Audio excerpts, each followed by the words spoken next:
Hi everybody, welcome to SRH Access Facebook Live. We are here with our Director of Patient Experience, Ashleigh Kinney. Thank you for joining us. Thank you for having me. And we are in our Family Resource Center at Scottish Rite Hospital. So Ashleigh, can we just start with what happens in this room? What is our Family Resource Center? What kind of services do we provide? Absolutely. So our Family Resource Center is coming up on being 20 years old this November. This was a gift from the Christi Urschel family, and this is a public space donated to the hospital for all sorts of things. So what kind of things happen in here? Well, we have tons of resources, books, brochures. We also have a consumer health librarian and a social worker that are employed here in our Family Resource Center.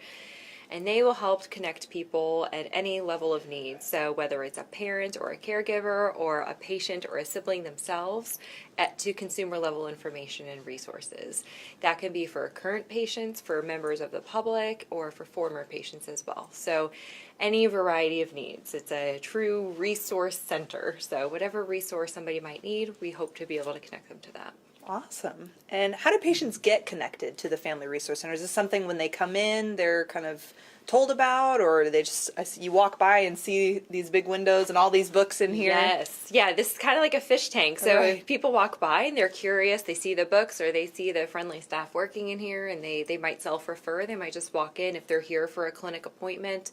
Our inpatients, they are told about the Family Resource Center, especially the parents who's staying with them. We have a small business center down here, so they're encouraged that if they need access to a computer or a fax machine, they know that they can come down.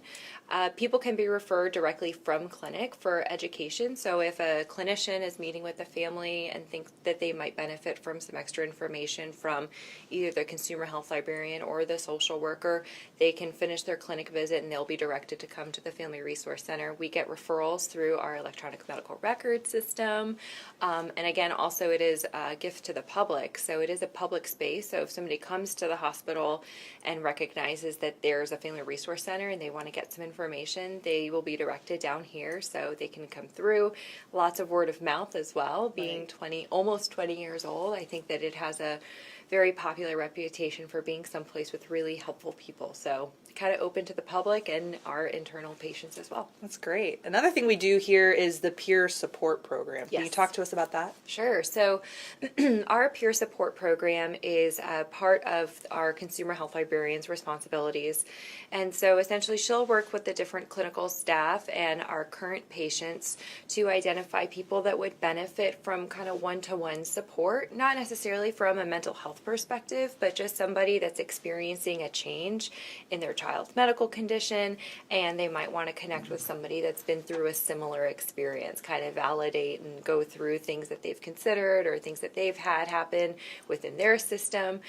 So we'll work with the clinicians to identify a good partnership and fill out the appropriate forms to make sure that everybody's comfortable with entering into that type of relationship, and there'll just be a forum for some peer-to-peer support. So patient-to-patient, parent-to-parent type support. That's great, because a lot of patients, they might not know what they're about to go through, and being able to have that resource. Absolutely. And we think we're explaining it perfectly, obviously. We have lots of ways that we educate and inform people on the different changes that they might be experiencing, but to hear it from somebody that's been through it is just a different level of comfort. It's a little bit different. Yeah. Does that happen, do those meetings happen here, or are they on the phone, or how does that work? They can happen here, or most of them happen over the phone. So it's something that they can do on their own time, on their own schedule, with some definition and parameter to what that type of conversation would look like.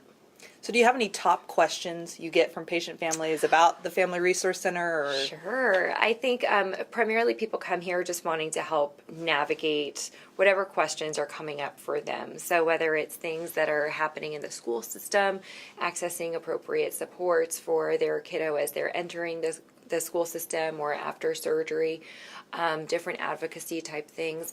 Also the transition planning, which I know we'll talk a little bit more as we continue talking about this, but transition planning and also connecting to resources outside of Scottish Rite. So being an orthopedic specialty hospital, we have other resources that we often need to tap into. So helping navigate the insurance conversations and how to locate other providers, things that you ask when you're trying to find somebody somebody to help take care of you or your child. I think those are a lot of the questions that we get is kind of, where do I start on this? I have a need, where do I start? So just that navigation piece. And this Family Resource Center falls under our Family Services Department. And you just mentioned a few other services we provide through Family Services. Can you break some of that down for us? Sure, right. So the Family Services, we house not only the Family Resource Center, we also have our medical library. So we have a consumer health librarian and our medical librarian for our medical library located upstairs. Our other people in Family Services, be sure I'm very comprehensive here. So we have our department assistant that really helps run the whole show. She keeps us together. But we have our social workers, our medical interpreters and translators. We have our medical consult coordinators. And then another area that we support are our child life team. And I'll talk a little bit more about our medical interpreters and translators. They are Spanish-speaking staff here at the hospital, and then we contract with other local agencies for over 300 other languages, so we can be sure we're meeting those needs as well. And is that something that when the patient again checks in at the front desk, if these families are curious about this, how do they get connected with Family Services? So it's a variety. We will help people any way that they get to us, but a lot of the information, our first point of contact typically is a referral from the clinic staff or the inpatient staff to let us know that they're seeing something that a family would benefit for connecting with us on.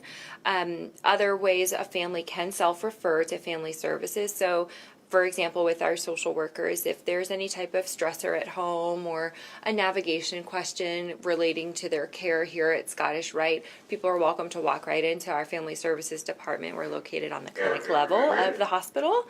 So if they self-refer, they'll be assigned to the social worker based on their primary attending physician, and they'll be seen that day so that they can get some immediate help, and then the follow-up occurs as well. That's great. And they'll stay with that same person throughout this process? Yeah. Great. Yep. So let's touch back on transitioning out of Scottish Rite Hospital. Yes. Obviously, we treat patients under the age of 18. So what happens for those families, and how do you guys help facilitate that process? Sure. This is an evolving process, and it becomes more and more necessary as our complexity of our patients change and kind of as our systems, our different coverages for our patients change. So what we try to do is encourage our transition planning to start around the age of 14, 15, as late as 18, if that's when we're first starting to talk about transition. And we hope for a social work referral to come through where our social workers can sit with the patient and their family and start to get an idea of what is a young adult transition going to look like. Who will be the primary caregiver? Will the patient be taking over their own care? Will there be somebody that needs to enter the guardianship process so we can help them talk through some of those legal considerations and all the paperwork that goes into that? And we try to start that early because it's an intense process.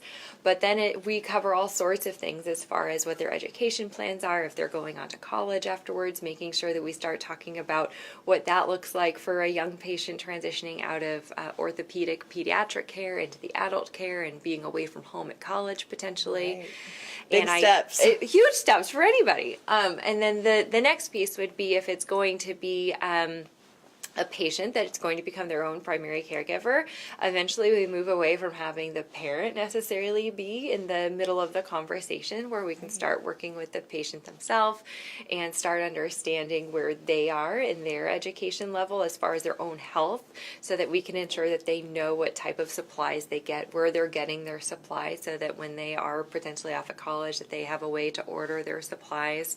Or even for somebody that is going to be maintaining the primary guardianship, that as they transition out of Scottish Rite, where we have this hugely comprehensive care team, that they have an understanding of who all has been involved in the patient's care, so that as they transition out, they're able to tap in those other resources in the adult community, which would look different from what they've been used to here. Right. Helping them identify what their needs will be and really taking ownership of their care. That's great. Yeah. Do you want to touch on the Legacy Scholarship Program? I know that's something we offer as well. Yes, we have a wonderful program at the hospital, legacy scholars. So for our patients that are going off to college, it's an opportunity for them to apply and be accepted as people that get additional support from their friends here at Scottish Rite.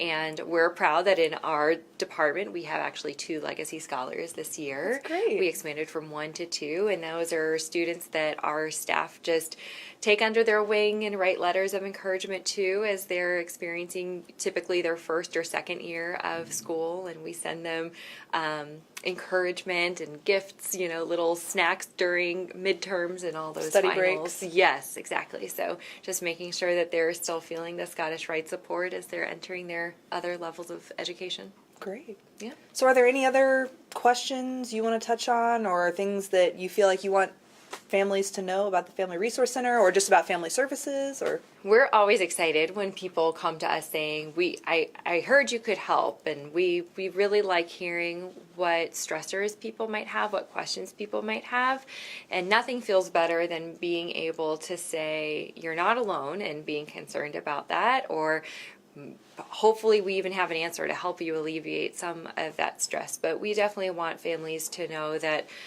if there's any concern or psychosocial things going on in their lives, that there is a huge team that's here to support them, whether that is from one of our social workers from the resource center for any consumer level information that would be helpful, to our medical interpreters, to our medical consult coordinators who will really help people that need to access care outside of our hospital for other specialty type care.